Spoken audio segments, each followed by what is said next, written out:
Hello everybody, welcome to my channel if you're watching, and I'm Stacey Kennedy. I talk about my life, my adult autism life on here, and I'm also an active singer on Smule that I post videos of that here too on my channel. And anyways, I have about a half hour, 35 minutes before I start my anxiety exposure group therapy. So I guess or not just guess, but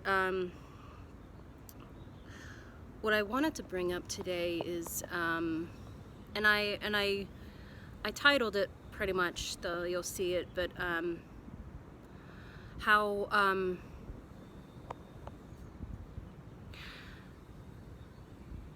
and I guess, I'm going to say these things, bring these up and what they mean to me, and sometimes I do research first before I even, before I post anything, but there's really no right or wrong way to put something. So, first thing I think I want to bring up is, about, a friend of mine recently put that she calls it co-occurrency, not so much comorbidity, and I think that's cool. How my autism and OCD, I have that. I have circumstantial depression too. I guess I don't know. Depression's depression. But I guess that's what I call it. But how how my autism and OCD, you could call it like how it could be like such a challenge in my life, and also challenging in a great way, like too. So I think one of the biggest challenges I've done, and I still get the feelings of when I post stuff like this that I'm worried, oh, maybe I ought to cut this part out, but one of the challenges I'm doing is, like, I'm deciding to keep whatever it is I post, or so I'm deciding just to keep it the way it is, because it's, again, I mean, this is my diary of my life as an autistic adult. But anyways, yeah, a lot of times, OCD and autism, are sometimes can be confused with each other. I mean, there's ways that, each condition is repetitive, in their own ways. With autism, there's always the need to bring up something over and over, and also, and especially when you're excited about it, and even when you're easily let down about it, you still, the next day you still want to talk about it, which is great. It's nice I admire anybody who has like that honesty, and even if I'm someone that ends up getting tired of hearing it, but like, either way, I definitely want to praise that person to, just not holding back and talking about their life and what makes them happy, right? And even what makes them struggle too. I'm a total open book, I certainly, I want to hear those things. I want to hear the light and dark side of things, because I've been to a lot of those places too, and I think that's one of the reasons why I'm interested in creating content like this, of my own. But anyways, some could be very loud too when they're repetitive, and depending on what environment you're in, right? As long as you're not in a library or something, or I could just be overstating that, but anyways, well, no, of course I would be respectful to be quiet in a library at all times, of course. But anyways, OCD, the repetitive nature to that is that you know, it's distorted thoughts that one has or might have, and that, you know, something bad might happen to them if they don't do a particular thing in a particular order. And I've certainly had that. And sometimes having both those co-occur all at once, and maybe with a few other things, I mean, sometimes just makes me not want to just do anything. Sometimes I just need a rest stop, and it's just like, I've had weekends or I've had days where I would just laze out, veg out, and just do completely nothing. And you know what? I feel it has benefited. Because here I am today now talking of things, right? I could have done this last week. I was in an amazing, beautiful house. I mean, that, you know, certain backgrounds and certain sceneries that I could have totally used. And am I regretting it? No. I'm not regretting not using that or not doing this then. You know, it's just, sometimes though, it's just, it's not so much of like when or where and what it is about, but it's how I'm approaching the subject. It's how I'm presenting it too. And that's the great thing about this too, because I have no rules of like how you need to present something, or you know, I mean, I certainly, if I got someone's name wrong, if I pronounced anything wrong, I would certainly want them to tell me, and hopefully, and if they get upset or angry at me, it's just like, okay, you know, I honestly they've had that done to them so many times, and I don't blame them, you know, but but then I feel terrible when I you know, have this emotional dagger, you know, sent out to me, you know. And that, here's another thing too about adapting other people's issues. Why do I easily do that? You know, why is that easily done, especially with learning different needs of my own, and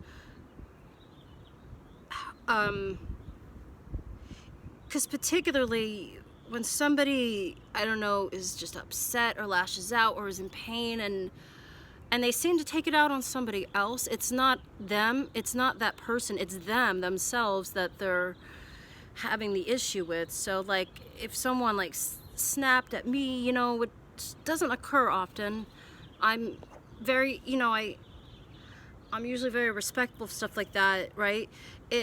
I've been learning a lot lately. It's still a practice that, you know, I have to realize it's something to do with them and not me or so. But why does it still bother me? Why am I still adapting like their issue? Why is their tone bothering me? One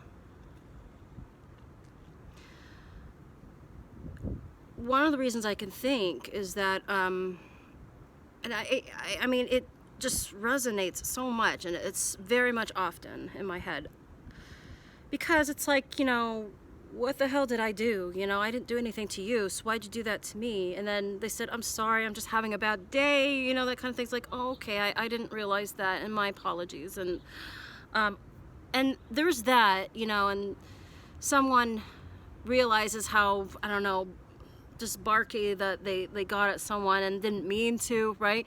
Then there's the other type of particular person who deliberately does it and just doesn't care how you feel, does not care if they hurt your feelings, etc. And I mean, in the past, when I was told, just like, look, this might happen, so please don't take it personally, or like, please don't get offended if I say this, it's just like, you know, that one line in Pulp Fiction where Mia said, what's Vincent, you know, wants to ask her something or talk to her about something, and he says, you have to promise to not get offended, and she goes, no, you can't promise something like that. I don't even know what you're going to ask me, so you go ahead and ask me what you want to ask me, and my natural response could be is to get offended, and then as a fault of my own, I wouldn't have kept my promise. And so, and it goes on, and he says, let's forget about it, and she says, no, that's no, I mean, I asked you to bring something up. I want you to bring it up. And besides, isn't it more exciting when you don't have permission. But anyways, that was just more from Pulp Fiction. But the part where she says, Mia says that, you know, I don't even know what you're going to ask me. So, you know, so like, it's almost like saying, you know, look, I have no idea what you're going to say, and whatever my natural response or reaction will be, it might be to get offended. So it's almost like, you know, you tell me don't take it personally. Well, it's like, well, don't take how I react personally, because I don't know how to take that, you know, whatever it is. And I think sometimes those are mentioned, that if you are aware of someone's circumstance or, you know, situation beforehand, then okay, you know, it's like I won't talk to them about that, or I won't go up to them right now, like, or so, let them come to me, right? And so, and sometimes there's surprises. You're not known of information beforehand, and sometimes that happens. You know, things aggressively come out, and also when there's someone in particular that you know that has these kind of issues, or they're just moody in general, you know, or has something in general, you know how they're like, and so like you don't take it personally. It's just like, okay, you know, do what you gotta do to feel better, and like it's like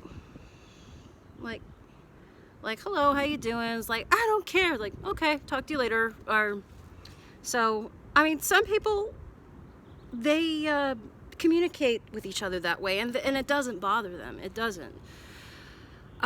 There's ways, though, it still just bothers me, and, you know, I think that's just something I need to accept, but I've had to accept for a while, that I'm willing to, you know, come to terms with, and to save my energy and so on from, you know, not taking certain things personally, depending on what it is. And I think another reason why people say, oh, don't take this personally, they just want you to save you from energy that they don't want you to waste, or don't want you to be too surprised about. And for those who know that I easily get startled on things, and I'm probably saying this now and somebody will prank me later. No. Anyways, best not to. I know there's information best not to send out, otherwise, you know, it's just gonna feed somebody and they're gonna do something about it. Anyways, so good to have those kind of awarenesses, though. Yeah, for anybody who knows how easily startled I get, and sometimes I can't. One example is that, you know, I don't know, just lots of things can make me get startled, you know, especially when you're not expecting it. And sometimes even light touch startles me, and I make a mess of something and I'm like, ah, you know, it's like something can, I don't know, fall on my foot, or something can just minorly, you know, pinch me or something, and it's not the pain of it, it was just the startling of it, startledness, if that makes any sense, sort of. But anyways, so yeah, gosh, I'm really trying to keep aware of time, and well, it's only been 13 minutes, so yeah. And also, I kind of, one of the things that, you know, not that I'm too focused on professionalism like here, but, you know, eventually I do have tabletops, like, or something I could put my phone on or iPad on, and where I actually don't have to hold it. But anyway, it's a selfie. You know, I'm making all these selfies lately, self-tapes, self-movies, and yeah, so I just think the reason things for autism people and whatever else is a co-occurrence to you, OCD, ADD, or depression, or like just whatever it is, just some things we're going to be extra sensitive to due to, you know, our circumstance. So that's what I wanted to bring up today, is like co-occurrence with OCD. I shared a little bit of that. Adapting other people's like issues without trying to. It just, you know, happens. Gosh,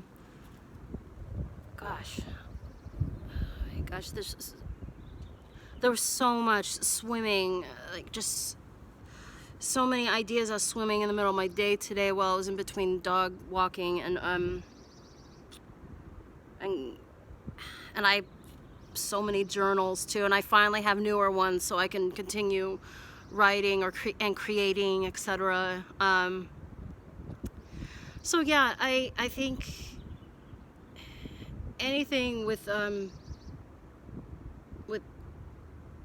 for me, having ASD and OCD and depression of sorts, I'd say the time the dark side of those things flare up is when I can't when I want to do something so bad that, and it's such a great thing too, but due to the my environment, if I can't do it, then that's when my depression will come out, and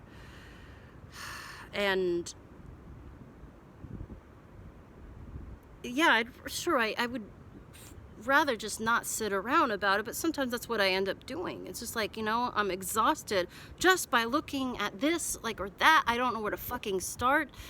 And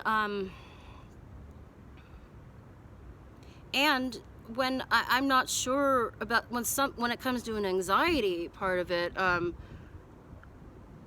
that's like, you know, I can't stop tapping this chair, or I can't stop, you know, flicking this light, or, you know, I don't flick lights as much anymore. You know, I don't want to wear out any light bulbs, like, or so, but I still intend to do it. But I went to a minimum of doing it only twice or thrice. And but yeah, when I have a particular thought in my head, and someone's just telling me to stop it, come out already, which no one is. I take my time, you know. I just keep tapping and tapping. Yeah, because the thing is, if you try to snap somebody out of their, you know, OCD moment, you know, you just make it worse, and you may get them angry. And I used to be the resentful type, you know. I mean, I'm the type that, you know, you had to earn it to talk to me again. Not as much anymore. I'm more forgiving, and you know, and it's nice when someone, you know, says that, look, it's nice how I could just be open and honest to somebody, but in kind of like a kind, sincere-ish way too, you know, not to put anybody down, and not to block them out of my life whatsoever. I think that's where the all or nothing thing, that part of the OCD that I used to have. It's like, anytime I was in distress, or anytime there was a fight with my mom or who else, like, so I would lock myself in the bathroom. And that's the kind of resentment I would give. Resentment is, for example, like, most have put an example of resentment. It's like drinking the poison while you're waiting for the other one person to suffer. I stayed in the bathroom, although I didn't want to stay in there. I wanted to wait until, I don't know, whoever, any relative of mine learned their lesson, whatever that is that they, you know, thought that they did or did not have to learn. I know, it's silly. That's how I used to be. That's the kind of resentment that I had as a kid. So anyway, I think that is it for this video. And I noticed on some videos, you know, that I'd like to give anyone an opportunity to, you know, comment or so, if you feel the exact same way. And believe me, you can tell me anything. And if you don't, that's fine too. And eventually, comment, like, and subscribe. And if you like what you hear and seeing, and again, I have singing videos, and I'm on a platform called Live Sessions, or sessionslive.com, if you want to come see me sing live. You'll see, you can go to my profile and go to the schedule. So anyways, take care everybody, and you're having a nice, wonderful, just adjustable or simple. I hope you're having an humaneful. I hope life is good for you either way. So, okay.